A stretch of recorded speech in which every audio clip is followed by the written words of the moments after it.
Saya meyakini 70% kebocoran dari pajak parkir se-DKI Jakarta. 700 miliar setiap tahun angka kerugian.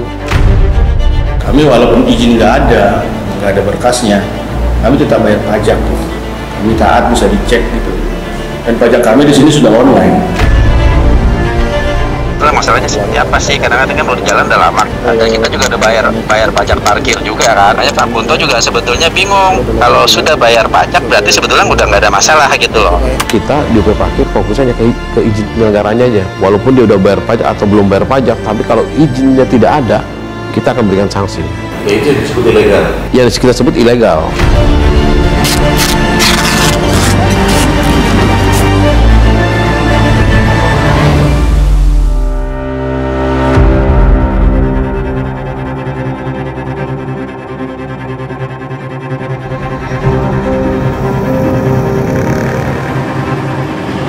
Parkir menjadi kebutuhan yang tak terelakkan di kota metropolitan seperti Jakarta. Ketersediaan dan tata kelola parkir yang tertib dan modern tidak hanya menjadi potret modernitas, namun juga sumber pendapatan jumbo. Itu sebabnya tidak aneh ditemukan kantong-kantong parkir liar di hampir semua jalanan Jakarta. Hampir di setiap jengkal dan sudut Jakarta, rasa-rasanya tidak ada lahan dibiarkan nganggur begitu saja. Di mana ada sumber keramaian atau aktivitas, disitulah parkir liar bercokol. Sebagian orang mungkin memandang sebelah mata pendapatan juru parkir liar. Namun jangan salah sangka, mereka bisa mengantongi penghasilan hingga ratusan ribu rupiah per hari. Berarti 150.000 itu bersih buat abang doang? Itu kadang-kadang segitu, kadang lebih. Kadang-kadang bersih-bersih itu, gue bagian saya dulu. Berarti kalau ini sehari berapa sih kalau dia parkir mobil-mobil mewah? Ada modal 1.000, ada 10.000, ada 10.000. Nah kita masain. 1.000, ada mobil saya kita ambil sebentar gimana? Nungguin ya? Iya. Kawasan pusat pertokoan Tamrin City misalnya, sudah pasti cuan. Jukir liar di sini bisa mengantongi penghasilan bersih Rp150.000 per hari. Pendapatan ini sudah dipotong setoran atau pungutan liar ini dan itu, mulai dari pungli ormas hingga aparat berseragam. Bukannya diberangus, keberadaan parkir liar justru dijadikan sumber penghasilan tambahan bagi oknum-oknum berseragam mata duitan. Oknum rutin meminta setoran dengan sistem harian atau mingguan. Kadang-kadang 3 orang, kadang-kadang 4. Ada mobil? Iya. Ada polisi 2 depan. Kalau pusat jatahnya itu 2 orang. Pagi, siang, sore? 2 hari sekali pusat tuh 20.000. Kalau di shop digabungin semuanya 120. Di sub setiap hari? Nah, seminggu sekali. Seminggu sekali. Kalau bisa 2 hari sekali. Pokoknya ngelintas harus sudah ngasih. Ada. Ini udah ada yang datang di sub belum? Cepat. Hari ini? Nah, ini udah nih, ntar kita nih 40. Jam berapa? Nih, sini. Jam maghrib. Habis maghrib? Dia datang gitu? Enggak, jadi anak-anak gak ngumpulin. Ada yang? Ngumpulin, tadi transfer.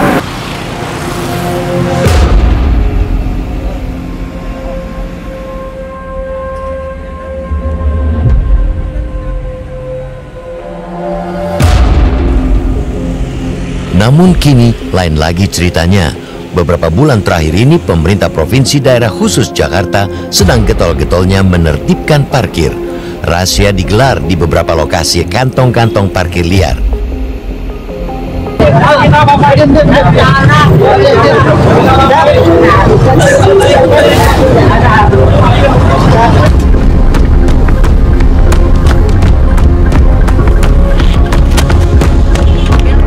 Hanya parkir liar di jalanan, kini Pemprov Jakarta terus bergerilya menyasar parkir liar yang dikelola oleh pihak swasta. Salah satunya adalah pengelola parkir Cikini Gold Center atau pertokoan pusat Mas Cikini. Awal Oktober lalu, Panitia Khusus atau Pansus Perparkiran DPRD Jakarta bersama unit pengelola perparkiran Dinas Perhubungan DKI Jakarta dan dinas terkait lainnya menyegel sejumlah operator parkir nakal di Jakarta. Mereka diduga tidak memiliki izin penyelenggaraan parkir dan mangkir membayar pajak parkir. Kita tetap melakukan pengawasan sesuai dengan fungsi kita. Artinya setelah disegel bahwa lokasi itu tidak lagi dipungut, ya alias gratis, karena belum memiliki izin. Dan kalau memang itu melakukan pemungutan, harus membuat izin dulu. Selama 12 tahun, pengelola parkir di gedung ini yaitu PT Rodial Indonesia beroperasi bak siluman. Meskipun tidak memiliki izin penyelenggaraan parkir, mereka nekat menjual jasa parkir. Truknya nanti dikemanain? Mana? Ini mau dibuang, Pak.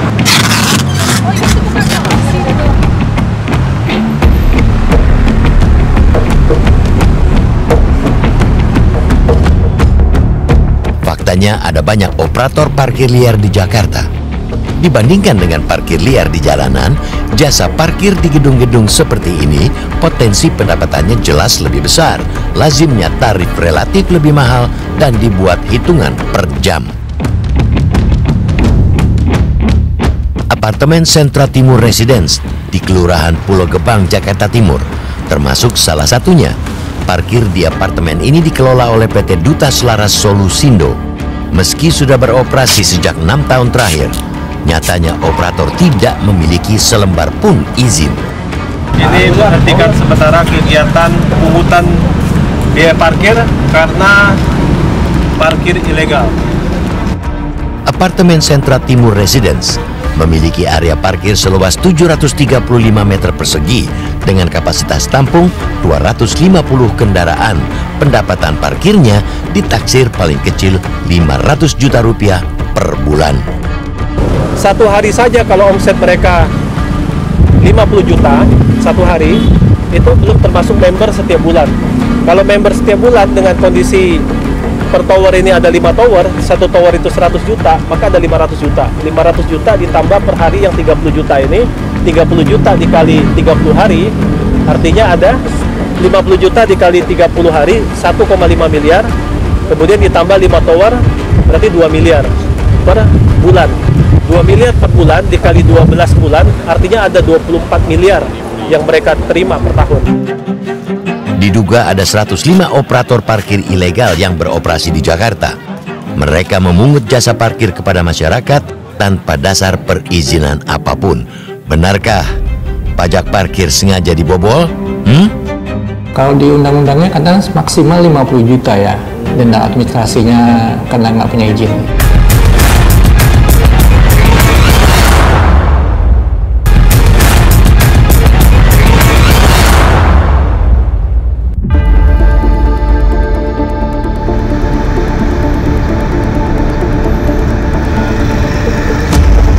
Perputaran uang parkir di Metropolitan Jakarta begitu besar.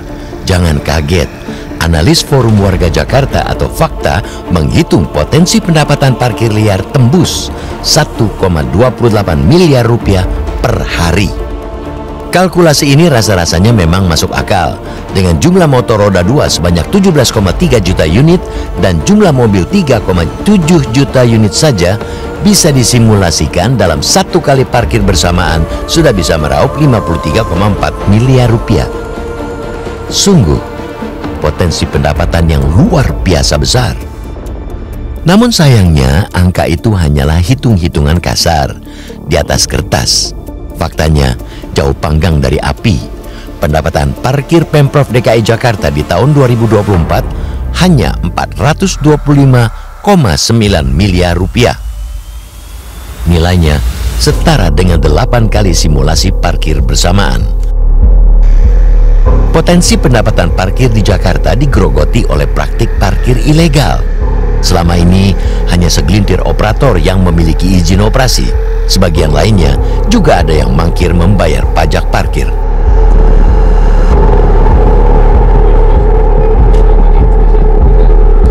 Lembaga Pendidikan Bina Sarana Informatika atau BSI di Jakarta Timur juga disegel oleh Pemprov DKI Jakarta.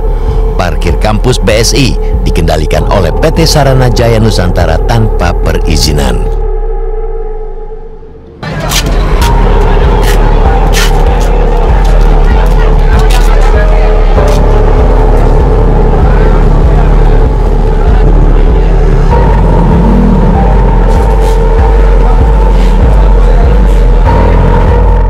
Meskipun penggunaannya dipungut tarif parkir, namun pengguna parkir tidak diberikan bukti karcis.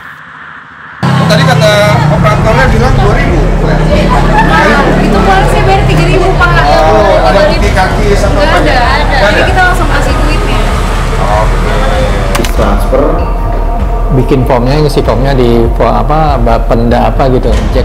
Ditemui realitas, pihak operator tidak menampik absen perizinan parkir, namun mereka mengaku rutin menyetor pajak parkir. Besaran pajak mulai dari ratusan ribu hingga jutaan rupiah per bulan. Awalnya kan kita berdiri ini sama Disub, bukan sama Disub, sama Bapenda itu disuruh bikin surat ininya apa, nomor objek pajak daerah namanya apa ya, untuk bayar pajak. Nah itunya nanti izinnya menyusul, yang penting kata orang Bapenda itu bayar pajak dulu aja. Dan memang setelah ini juga kita nggak tahu dari Disupnya juga nggak ada teguran apa gimana, pemberitahuan ke kitanya baru kemarin doang adanya, kita jadi lalai juga dalam urusan izinnya gitu. Nggak punya izin, kemudian pajaknya jalan. Tentang pembayaran dari tanggal 1 sampai tanggal 10 Pak ya. Itu pembayarannya. Nah tanggal 10 sampai tanggal 15 itu untuk pelaporannya gitu loh. Berapa nilai yang harus dibayarkan ke pajak atau kas daerah? Nggak tentu Pak, tergantung pendapatannya. Jadi total pendapatan dikali 10%. Nah kita disegel, kita dikasih surat juga untuk peringatan ya, untuk membuat izin, kemudian juga pemberitahuan bahwa sementara waktu ini kita disegel dan tidak boleh memungut. Terus yang ketiga, kita dikenakan denda administrasi Pak. Berapa? Kalau di undang-undangnya katanya maksimal 50 juta ya, denda administrasinya karena nggak punya izin. Dalam sebulan terakhir, Pansus dan Dishub DKI Jakarta telah menyegel 22 fasilitas parkir. Fasilitas dianggap bodong lantaran operator tidak memiliki legalitas usaha parkir.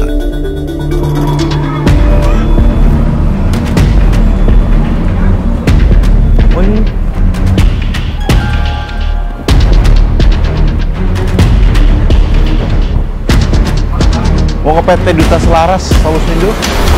Iya. Realitas juga mendatangi kantor PT Duta Selaras Solusindo yang merupakan pengelola parkir apartemen Sentra Timur Residence. Namun pihak manajemen PT tidak bisa ditemui. Petugas parkir di kompleks Rukan menyebut pemiliknya adalah seorang purnawirawan tentara berpangkat bintang. Pas DPRD ke situ, DPRD Dishub kemudian sama Badan Aset itu bilang bahwa itu tuh nyerobot aset Pemda. Makanya kita mau konfirmasi itu. Sebenarnya dalam saya coba telepon dulu, boleh. Saya tanyain berkenan nggak nomornya dikasih ke Bapak? Boleh, boleh. Beda lagi kan? Lu Bu, ini Bu, ada orang dari Metro TV mau menanyai perihal itu yang di lokasi Sentra Timur.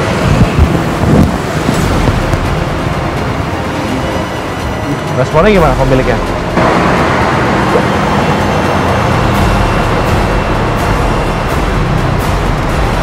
Belum, kalau untuk ditemuin saya belum bisa dong.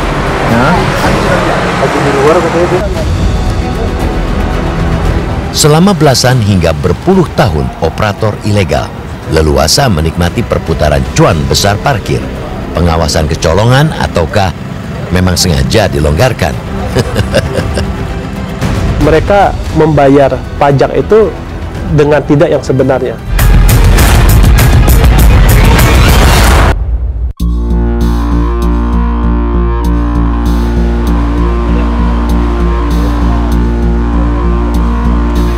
Secara kasat mata, publik tidak mahfum bagaimana membedakan operator parkir legal dan ilegal. Dengan layanan serba digital dan dilengkapi cetak karcis, pengguna parkir lazimnya manut-manut saja membayar.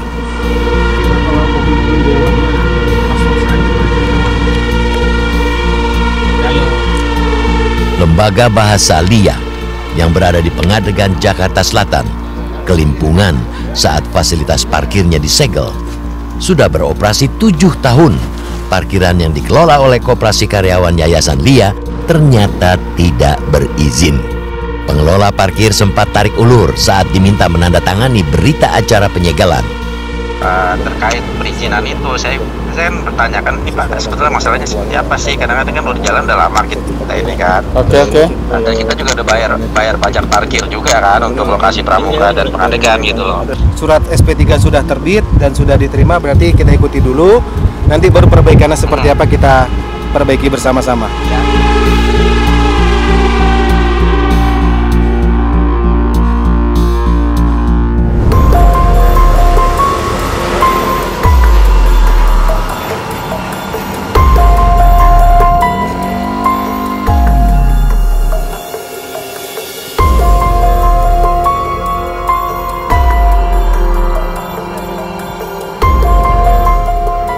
Kami mengelola parkir di sini memang tanpa izin ya, nggak ada izin. Dalam pengurusan izin ini kan dibutuhkan dua pihak Pak, antara perusahaan kami dan manajemen building. Untuk persyaratan dari manajemen kami itu semuanya nggak ada masalah, semuanya oke. Kami coba 2019 juga dari perusahaan kami nggak ada masalah, 2022 juga nggak ada masalah. Yang belum lengkap itu PBB aja.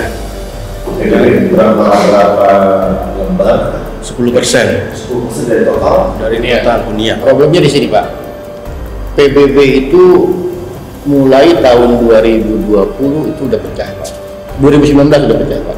Jadi tahun 2019 kita masih membayarkan PBB seluruh hunian. Kemudian pecah PBB-nya, jadi membayarnya masing-masing. Nah, sekarang kami sedang berusaha untuk mengumpulkan 10% dari total hunian bukti bayarnya, dan baru dapat ya 20 lembar 20 unit. Ini program 40 unit. Aneh bin ajaib, meskipun tidak berizin, perusahaan mengaku selalu membayar pajak parkir.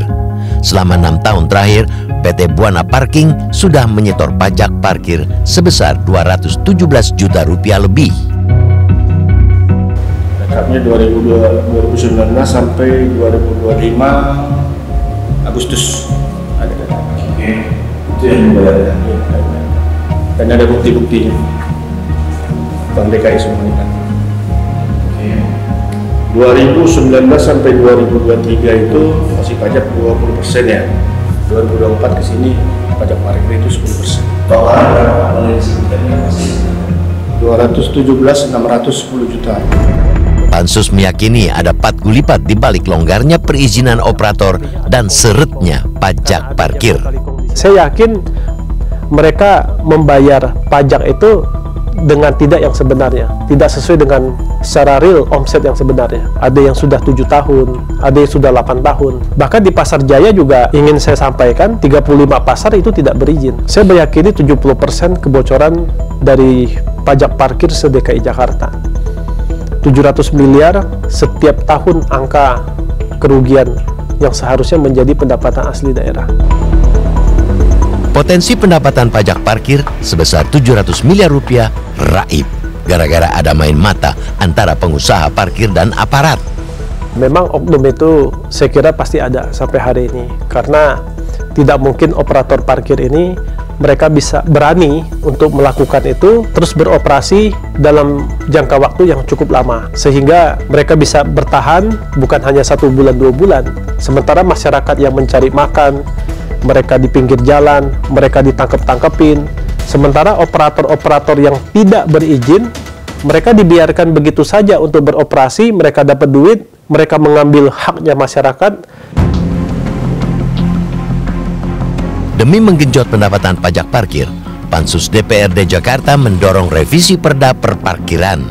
Sistem perekaman data operator akan dibuat terintegrasi dengan Badan Pendapatan Daerah.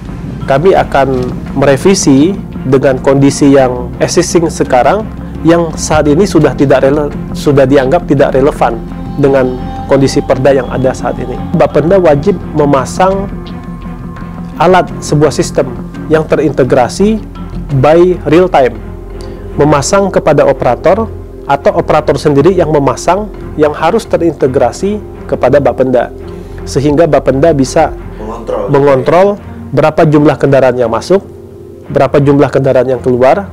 Nah, saat ini itu belum ada. Namun temuan Pansus ditepis oleh Bapenda DKI Jakarta. Angka kebocoran 700 miliar rupiah dianggap tidak masuk akal. Pansus kemarin ada terjadi dugaan kebocoran sampai 750. Nah, yang itu kan yang bukan yang ini kan, itu kan yang on street. Kalau kami bukan on street, kami kan off street. Kalau itu kan on street.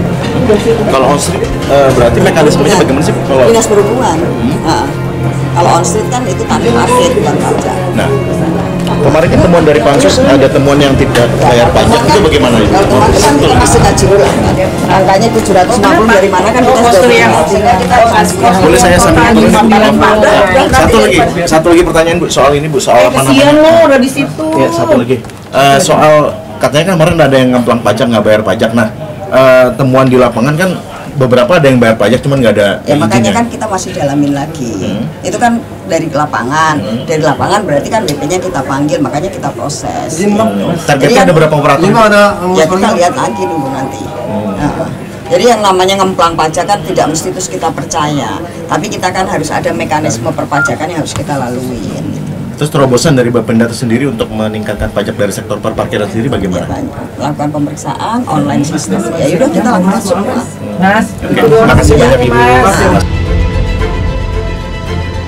Bertahun lamanya parkir liar merajalela di metropolitan Jakarta, kehilangan potensi pendapatan triliunan rupiah gara-gara oknum berulah.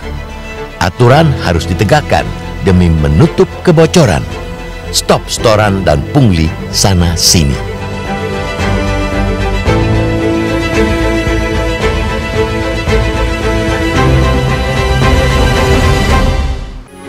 Metro TV. Jelajahi cara baru mendapatkan informasi. Download Metro TV Extend sekarang.